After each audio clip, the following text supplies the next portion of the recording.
서초 할마을바 이야기 구독자 여러분 안녕하세요. 오늘의 요리를 준비한 셰프 권군함입니다. 반갑습니다. 어느덧 찬바람이 불어오면서 올 한해도 이렇게 마무리가 되어가고 있습니다. 이 연말에는 소중한 사람들과 함께 맛있는 음식을 드시면서 송년회를 해보시는 건 어떨까요? 그런 의미에서 오늘은 주변 분들과 오손도손 모여서 따뜻하게 나눌 수 있는 그런 요리를 한번 준비해봤습니다. 바로 홍합을 활용한 토마토 홍합찜입니다. 그리고 토마토 홍합찜과 함께 드실 수 있는 토마토 브루스케타 레시피도 함께 준비했습니다. 이번 시간도 집중해서 잘 따라와 주셨으면 좋겠습니다. 자, 지금부터 시작해 볼까요?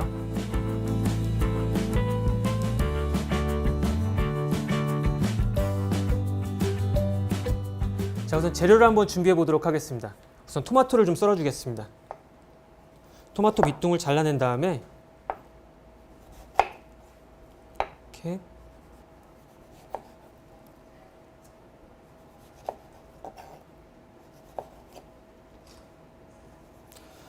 자, 썰어놓은 토마토를 잠시 밀어놓고 자, 양파도 썰어보도록 하겠습니다.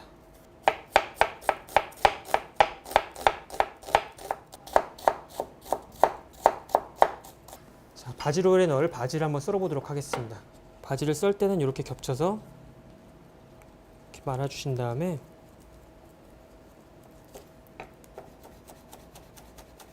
이렇게 썰면 됩니다. 자, 마늘은 칼등으로 간단하게 이렇게 해서 사용하도록 하겠습니다. 자, 이제 이렇게 야채 손질이 끝났는데요. 자, 홍합을 다듬기에 앞서서 홍합에 대해 잠깐 설명을 드리겠습니다. 홍합은 사실 손질하는 데 생각보다 시간이 많이 소요되는 식재료입니다. 그래서 마트에서 구매하실 때 가능하면 꼭 세척 홍합으로 구매하셔서 사용하시는 게 좋습니다. 홍합은 고인물이 아니라 반드시 흐르는 물에 닦아주셔야 합니다. 홍합끼리 잘 비벼서 겉에 붙어있는 이물질들을 깨끗하게 떼주시고 잘 안 될 때는 수세미를 활용해서 떼주시는 게 좋습니다. 자, 이제부터 세척을 마친 홍합으로 조리를 시작해 보도록 하겠습니다.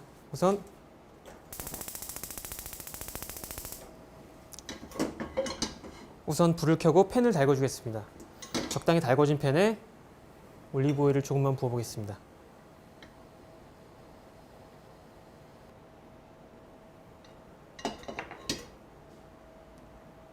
자, 오일을 넣은 후에 먼저 마늘부터 넣어 주겠습니다.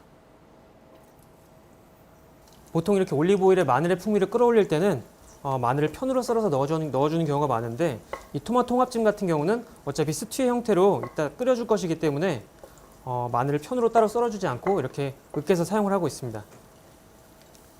자, 마늘이 노릇노릇하게 익어가고 있는데요. 자, 이제 다른 야채들도 한번 넣어보겠습니다.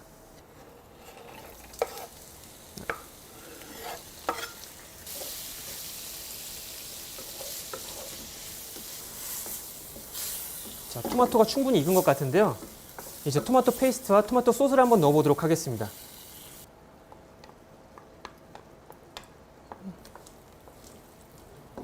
자, 토마토 소스를 넣었고요. 다음은 토마토 페이스트를 한번 넣어보도록 하겠습니다. 토마토 페이스트는 이 고추장처럼 굉장히 진득한 형태이기 때문에 이렇게 수분이 없는 요리를 할 때는 물에 따로 풀어서 넣어주시는 게 좋은데요. 오늘은 이렇게 토마토 소스나 기타 이제 수분들이 충분히 있기 때문에 이렇게 직접 떠서 한 스푼 정도만 넣겠습니다.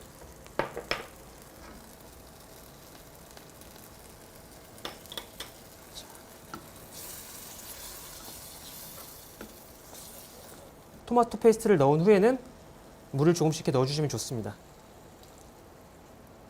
약간의 물을 넣어주었고요. 네. 자, 물을 넣었으니 다시 한번 끓여보도록 하겠습니다. 자, 토마토 소스가 이렇게 맛있게 익어가고 있습니다. 이제 거의 다 끓었기 때문에 홍합을 넣어주도록 하겠습니다.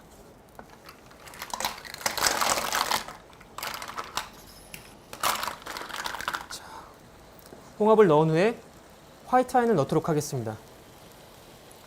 화이트 와인은 비린내를 잡아주고 이 풍미를 올려주는 역할을 하는데요. 약간의 육수와도 비슷한 역할을 하니까 좀 넉넉하게 넣으셔도 괜찮습니다.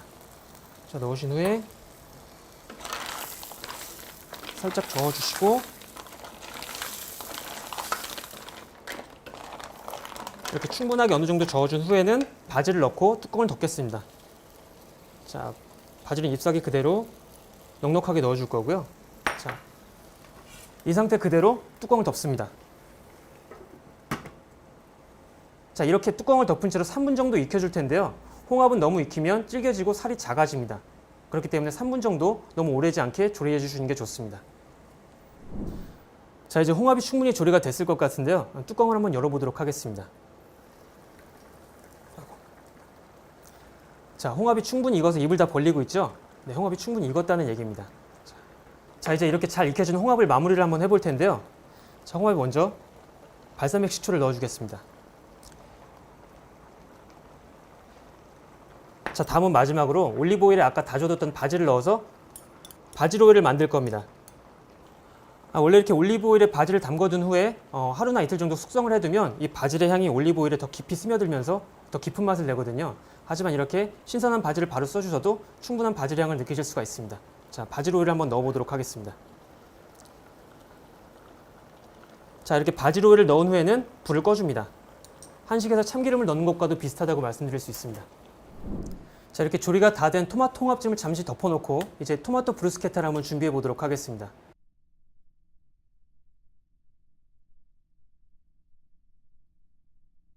토마토 브루스케타는 이름 그대로 토마토가 주재료인데요. 토마토는 수분이 많은 식재료입니다. 토마토에서 수분이 계속해서 나오기 때문에 손질하기 전에 수분을 제거해 주는 것이 중요합니다. 토마토의 수분 제거를 위해서 씨를 먼저 빼주는 과정을 한번 진행해 보도록 하겠습니다.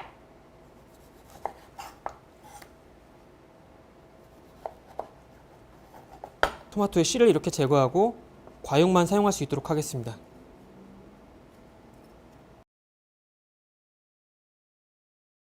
자, 씨를 제거한 토마토를 잘라서 넣어보도록 하겠습니다.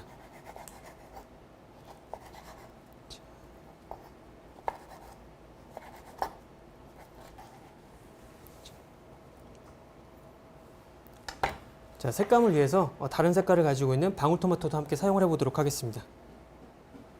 방울토도 마찬가지로 이렇게 하프컷으로 잘라주신 다음에 안쪽을 조금 짜주셔서 씨를 제거해 주시면 좋습니다. 아니면 이 작은 티스푼을 이용해서 이렇게 파내셔도 됩니다. 깨끗하게 제거가 된 모습이죠. 네.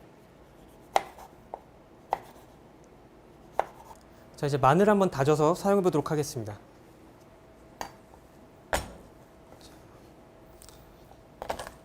칼등으로 간단하게 으깨 주시고요. 다져둔 야채를 마리네이드 해보도록 하겠습니다. 자, 적당량의 소금을 넣어주고요. 그리고 후추도 조금 넣어주겠습니다. 자, 다음으로 발사믹을 조금 넣어주고요. 다음은 자, 치즈를 넣어주도록 하겠습니다. 치즈는 파르미지아노 레지아노 치즈나 그라노 파다노 치즈 등 다양한 치즈를 취향에 맞춰서 쓰셔도 좋습니다. 네. 자, 치즈를 충분히 갈아주었는데요. 네, 재료를 살짝 섞어주겠습니다.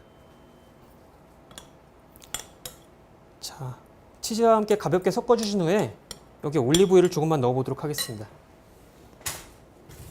자, 아까 만들어둔 바질 오일을 활용하겠습니다. 잠시 후에 빵을 구울 때도 이 바질 오일을 활용할 텐데요. 이 오일 분만 해서 조금만 뿌려주시면 됩니다. 자, 이제 재료들의 마리네이드를 끝냈습니다. 이제는 빵을 구울 차례인데요. 자, 이 딱딱한 바게트 빵에 아까 만들어 주었던 바질 오일을 발라보도록 하겠습니다. 자, 솔을 이용해서 오일을 발라주도록 하겠습니다.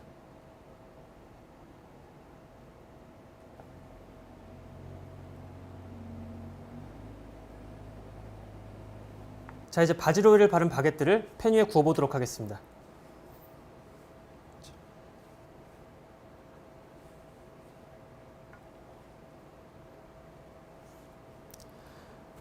너무 센 불에 구우면 팬 바닥에 탈 수가 있거든요. 불 크기는 약에서 약중 정도로 해주시고 굽는 시간이 2분에서 3분 정도면 됩니다. 자, 빵이 어느 정도 익은 것 같은데요. 빵을 한번 뒤집어 보도록 하겠습니다. 뒤집어서 한 1분 정도만 더 구워주도록 하겠습니다. 자, 팬 바닥과 바질 오일이 만나면서 지글지글 끓는 소리가 들리죠? 네. 자, 빵과 팬 바닥이 타지 않도록 불을 약하게 줄여주시고요. 자, 이제 빵을 꺼내보도록 하겠습니다. 네.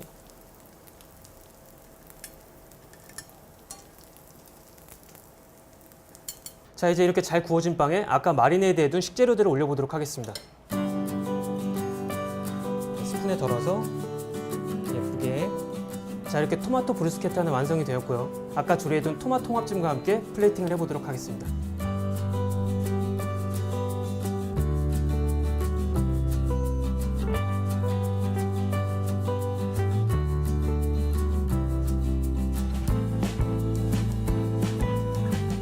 여러분 어떠신가요? 정말 간단하지만 맛있는 요리가 완성됐죠? 집에서 충분히 따라 하실 수 있는 재료와 조리법으로 준비했으니 시니어 여러분들께서도 꼭 한번 따라해 보셨으면 좋겠습니다. 다음에도 맛있고 알찬 요리 레시피로 찾아오도록 하겠습니다. 감사합니다.